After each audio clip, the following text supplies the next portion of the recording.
Good afternoon students, एक बार फिर से आपका स्वागत है department of political science DAV PG college के ऑनलाइन लेक्चर सीरीज में।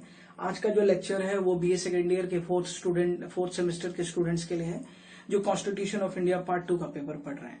जो अगला टॉपिक हमको समझना है वो है मेजर कॉन्स्टिट्यूशनल अमेंडमेंट्स और कॉन्स्टिट्यूशनल अमेंडमेंट इन इंडिया, यानी भारत में हुए संवैधानिक संशोधन, महत्वपूर्ण संशोधन और संशोधन की प्रक्रिया। तो दोस्तों, हम बात अपनी शुरू करते हैं कि भारतीय संविधान में किस प्रकार संशोधन किया जाता है। इसके पहले जरा सा हम इसकी पृष्ठभूमि को समझ लेते हैं। जो सबसे पहली बात हमको समझ में वो आती है दोस्तों मित्रों, वो ये आती है कि ये एक बहुत ही निर्विवाद तथ्य है कि विश्व का कोई भी संविधान बिना किसी संवैधानिक संशोधन के जीवित नहीं रह सकता है। यानी कोई भी ऐसा संविधान हो जिसकी हम बात करते हैं, चाहे वो इंग्लैंड का हो चाहे वो अमेरिका का, उसमें नियमतः कई तरीके के संशोधन हमको देखने को मिलते हैं। ध्यान देने वाली बात है कि अलग अलग संविधान में अलग अलग तरीकों से संशोधन किए जाते हैं, यानी इनके तरीके अलग अलग हो सकते हैं।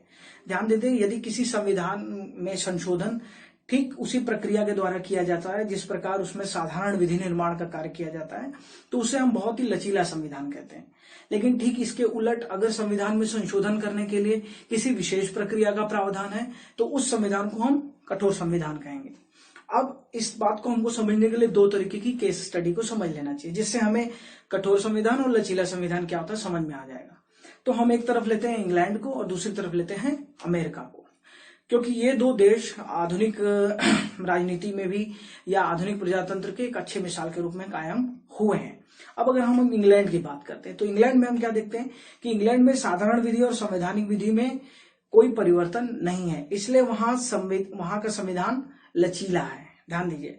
और इसके उलट अमेरिका में संविधान कठोर है, क्योंकि वहां संविधान में संशोधन के लिए कम से कम 2/3 विधानमंडलों तथा इसके साथ ही साथ 3/4 राज्यों के अनुमोदनों की प्रक्रिया है, यानी उनकी वोटिंग्स की जरूरत पड़ती है। यानी अगर ध्यान दें तो इंग्लैंड में संवैधानिक संशोधन आसान दिखता है और इसके ठीक उलट अमेरिका में संवैधानिक संशोधन हमें कठिन दिखता है।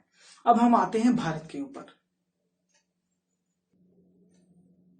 आइए स्टूडेंट, अब हम भारत की बात कर लेते हैं कि भारत में किस प्रकार संवैधानिक संशोधनों की प्रक्रिया को आगे बढ़ाया गया। अब ध्यान देते हैं कि अगर हम भारत की बात करें तो भारत में न ही संवैधानिक संशोधन इंग्लैंड की तरह बहुत ही ज्यादा आसान है, जिसे हम लचीलापन कहते हैं, और न ही अमेरिका की तरह बहुत ही ज्यादा कठिन है। इसलिए भारत की संविधान को कठोर और लचीलेपन का एक सम्मिश्रण कहा गया, या यूं कहें एक मिश्रित व्यवस्था के अनुसार। जिस तरह से यहाँ एक मिश्रित अर्थव्यवस्था है, वैसे ही भारत के संविधान में संशोधन की प्रक्रिया भी काफी मिश्रित है। इसीलिए मूलतः भारतीय संविधान ने फुलटन पद्धति को अपनाया है। फुलटन पद्धति द्वारा ही भारतीय संविधान में संशोधन की प्रक्रिया देखने को मिलती है। यहीं पर एक बात आपको और भी जाननी चाहिए कि जो भारतीय संविधान सभा का स्वरूप था, वहां लोग क्या सोच रहे थे। आपको ये ध्यान रखना चाहिए कि भारतीय संविधान सभा में मौजूद कुछ सदस्य जैसे के.एम. मुंशी हो गए, गोपाल स्वामी अयंगकर हो गए, के.टी. शाह हो गए, ऐसे लोग एक कठोर संवैधानिक संशोधन की वकालत करते हुए दिखते हैं। इसी के ठीक उलट जे.एल. नेहरू हो गए, एच.जी. कामत हो गए, महावीर त्यागी हो गए, ऐसे लोग संविधान में सरलता पूर्वक संशोधन किए जाने की वकालत करते हैं। ध्यान देने वाली बात है कि भारत में भी दो तरीके की बातें संवैधानिक सभा के दौरान चल रही थी, लेकिन इसीलिए मैंने कहा आपको कि भारत में एक सम्मिश्रण दिखता है कि ना ही बहुत आसान और ना ही बहुत कठिन। भारतीय संविधान में संशोधन के लिए मूलतः 3 विधियों का प्रयोग किया जाता है। वह 3 विधियां कौन कौन सी हैं? पहला है संसद द्वारा साधारण बहुमत से संशोधन, दूसरा है संसद द्वारा 2/3 बहुमत से संशोधन, तथा तीसरा है संसद द्वारा 2/3 बहुमत से संशोधन और कम से कम आधे राज्य विधानमंडलों द्वारा अनुमोदित किए जाने पर संशोधन। तो मूलतः यह 3 प्रकार के संवैधानिक संशोधन की विधियां भारतीय संविधान में संशोधन के लिए अपनाई जा। आइए स्टूडेंट्स, अब हम बात कर लेते हैं कि भारतीय संविधान में हुए कौन कौन से संवैधानिक संशोधन हमको देखने हैं। तो इसमें जो सबसे पहला क्रम आता है वो 42वें संवैधानिक संशोधन का, जो 1976 में हुआ था। आइए इस पर पहले हम बात कर लेते हैं कि 42वें संविधान संशोधन में वो कौन कौन सी बातें थी जो हमें समझनी चाहिए। Being a student of political science हमारे लिए क्या मायने रखता है कि इस संविधान के संशोधन में हुए कौन कौन से वो तथ्य हैं जिसने भारतीय संविधान के ऊपर असर डाला, या भारतीय जनमानस पर क्या असर डाला, या उस समय की पूरी संपूर्ण राजनीतिक व्यवस्था पर क्या असर डाला। ये हमें समझते हुए आगे बढ़ने की जरूरत है। तो आइए दोस्तों शुरू करते हैं। पहले तो इस संविधान संशोधन के बारे में कुछ मूलभूत बातें जान लेते हैं कि ये संवैधानिक संशोधन अब तक के सभी संशोधनों में सबसे ज्यादा व्यापक और साथ ही साथ सबसे ज्यादा विवादास्पद संवैधानिक संशोधन रहा है। कुल मिलाजुलाकर 52 अनुच्छेदों में संशोधन किए गए, साथ ही साथ लगभग 59 प्रावधानों, पूरी तरह से 59 प्रावधानों में किया गया। ये एक बहुत ही व्यापक संवैधानिक संशोधन हमको देखने को मिलता है। ध्यान दें, ये एक ऐसा संवैधानिक संशोधन है जिसमें प्रस्तावना से लेकर संविधान के पूरे आधारभूत ढांचे में एक संशोधन की प्रक्रिया हमको देखने को मिलते हैं। तो जो सबसे पहली चीज हमको समझ में आती है संवैधानिक संशोधन में, वो क्या आती है कि संविधान की प्रस्तावना में समाजवादी, पंथनिरपेक्ष और अखंडता, यानी और अखंडता एक साथ में, और अखंडता 3 शब्द जोड़े हुए दिखते हैं, पहला परिवर्तन। दूसरा जो बड़ी बात इस संवैधानिक संशोधन में आती है कि समस्त नीति निर्देशक सिद्धांतों को मूल अधिकारों पर प्रमुखता प्रदान की गई, यानी यूं कहें कि जो नीति निर्देशक सिद्धांतों थे उसमें भी परिवर्तन किए गए और उनको मूल अधिकारों से भी ऊपर दिखाने की कोशिश की गई। और नीति निर्देशक सिद्धांतों में कुछ नए सिद्धांत जोड़े गए, नए सिद्धांत जोड़ दिए गए, जैसे कि पहली जो बात जोड़ी गई वो थी सामाजिक न्याय की बात दी गई, मतलब समान न्याय की बात जोड़ी गई, निःशुल्क विधिक सहायता की बात जोड़ी गई, वन्य जीव संरक्षण एवं पर्यावरण सुरक्षा, यह भी इस संवैधानिक संशोधन का एक महत्वपूर्ण पार्ट था।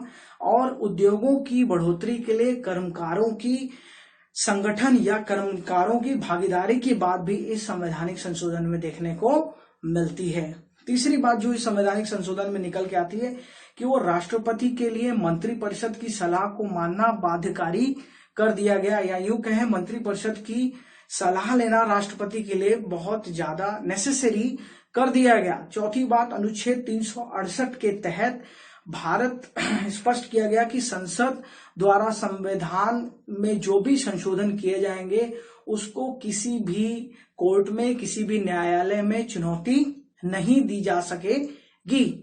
फिर आगे जो इस संवैधानिक संशोधन में एक महत्वपूर्ण बात हमको दिखती है वो है कि लोकसभा और राज्य विधान मंडलों के कार्यकाल को 5 वर्ष से बढ़ाकर 6 वर्ष कर दिया गया। यह भी एक महत्वपूर्ण संवैधानिक संशोधन हमको इस 42वें संविधान संशोधन में देखने को मिलता है। इसके बाद सुप्रीम कोर्ट और हाई कोर्ट, यानी उच्चतम न्यायालय और उच्च न्यायालयों की न्यायिक पुनरावलोकन की शक्तियों को सीमित कर दिया गया।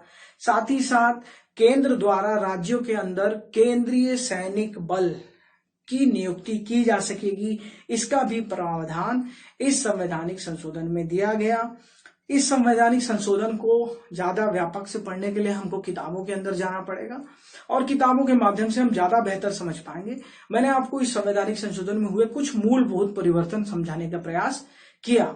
मूल रूप से जब इस संवैधानिक संशोधन को हम रिव्यू करते हैं, इसका सार ढूंढते हैं, तो हमको दिखता है कि ये प्रधानमंत्री की सर्वोच्चता और साथ ही साथ संसद की वर्चस्व, यानी प्रधानमंत्री और संसद की जो एक कार्य प्रणाली में उनका जो दखल है उसको बहुत ज्यादा दिखलाते हुए यह संवैधानिक संशोधन हमको देखने को मिलता है। यानी प्रधानमंत्री का वर्चस्व और संसद की सर्वोच्चता को मिला जुला करके बना हुआ संवैधानिक संशोधन, ये 42वां संवैधानिक संशोधन 1976 में हमको देखने को मिलता है। तो दोस्तों आज के लिए इतना ही। अगले वीडियो में हम अगले संवैधानिक संशोधन की बात करेंगे। बहुत बहुत धन्यवाद।